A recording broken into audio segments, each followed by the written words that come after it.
Isang mapagpalang araw sa ating pong lahat mga ka-adventure. Today, umuwi muna ako ng bahay kasi may dumating na isang napaka-importanting tools na kailangan nating i-unbox at gamitin sa ating mga adventure na ginagawa. Check natin, eto siya.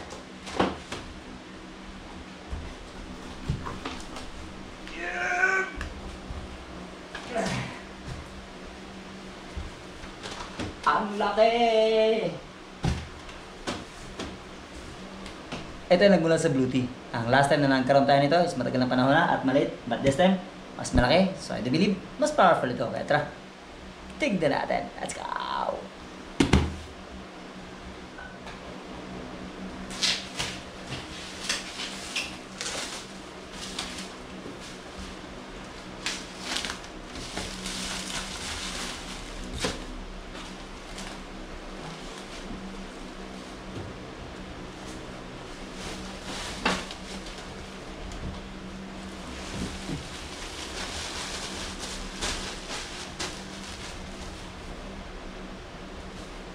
Ang laki niya.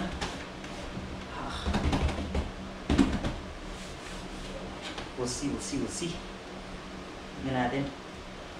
Well, alam naman natin mga adventure, Blue Tea is one of the most efficient power tool na kailangan nating magkaroon kapag tayo ay laging may adventure na ginagawa. Kasi hindi tayo mamamroblema kung saan tayo mag-charge sa ating pong mga gadgets, no? So kahit wala tayong solar, walang talagang remote island yung pupuntahan natin, no need to worry about kasi Blue Tea will do the rest. Ay.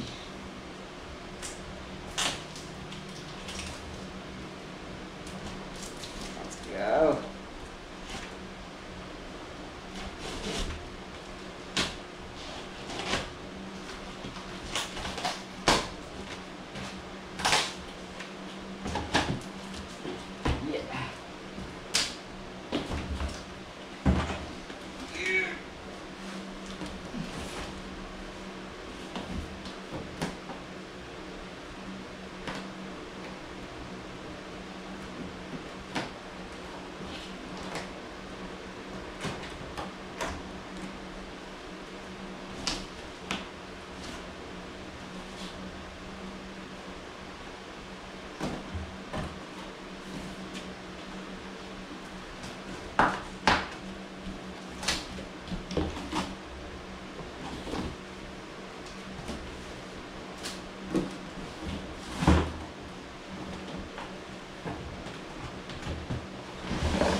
Maganda to mga adventure.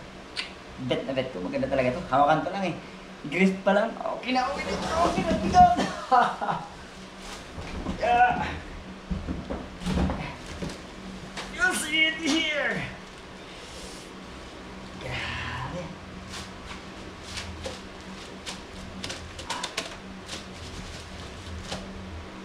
Ready? Hey!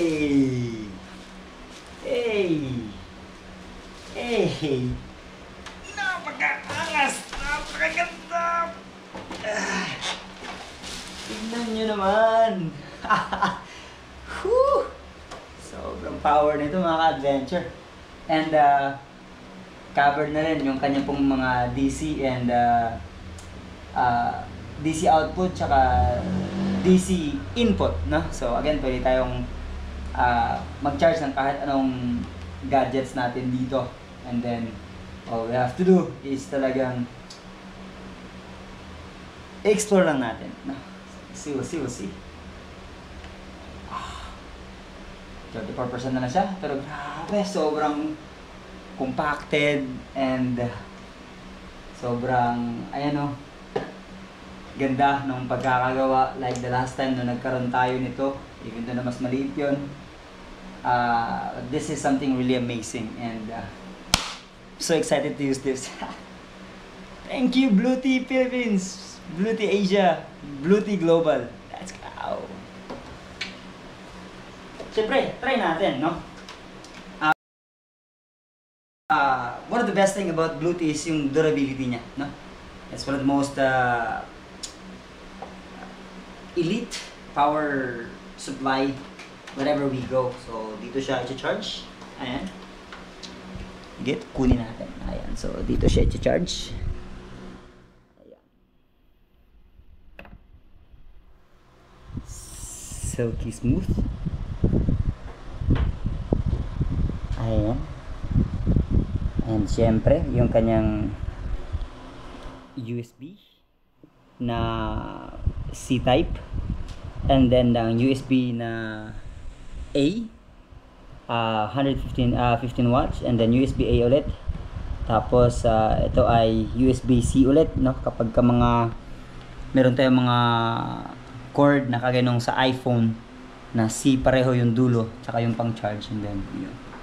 At ito, marami siyang mga saksakan. So ito yung AC, no, na pwede tayong gumamit. So again, gamitin natin AC, and then this one, naka-on na yung AC niya. Kailangan lang natin gawin ay kumuha ng eto, meron tayong gamit. At itong isa sa example na charge. Okay, sige. We'll see. Gamitin natin.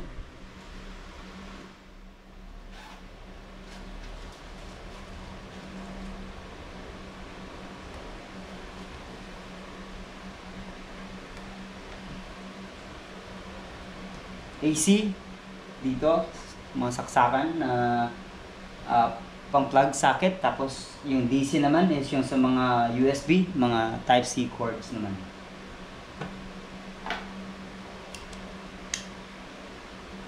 Hey, gumagana. Ayun.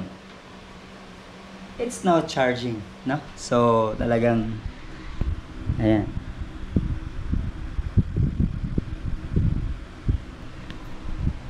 Alright. Ganda. Grabe, sobrang silky smooth. Napaka pogi. The best, mga ka-adventure. Amazing. Again, isa sa mga good thing kapag meron tayong ganito, power tool, ay gamit na gamit ito sa mga dayo natin, no? Hindi kami mag-worry nga about sa pag-charge sa mga gadget namin, sa ating pong drones, kasi may drones tayo, sa ating GoPro, at sa battery ng flashlight natin. So, ilaw, pwede na rin kami magsaksak ng ilaw para hindi kami madilim sa laot. Kaya, alright, let's access more about this Blue Tea product, and so excited to use this sa lahat ng ating mga adventure na gagawin. Again, if you really wanna have this, you know where to get it. Let's go! Sa kanya pong box, syempre, nandito yung kanyang mga charger. Ayan, so iba-ibang charger. But this is for a solar panel battery cable, no, charger. Kapag si Blue Tea rin po kasi is nag-provide din siya ng solar panels na kahit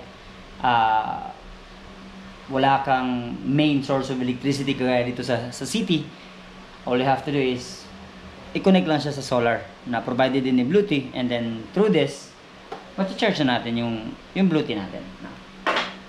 Siyempre, yung kanya pong talaga yung charger, no?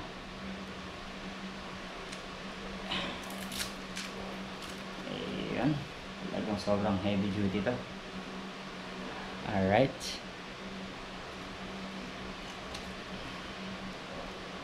Let's go. I-drain lang natin, and then charge natin, and then hopefully one of these days dalahin na natin to sa ating adventure Kasi meron tayong parating na adventure together with our fellow Spiros dito sa Puerto Princesa. So, let's do it. Keep you posted.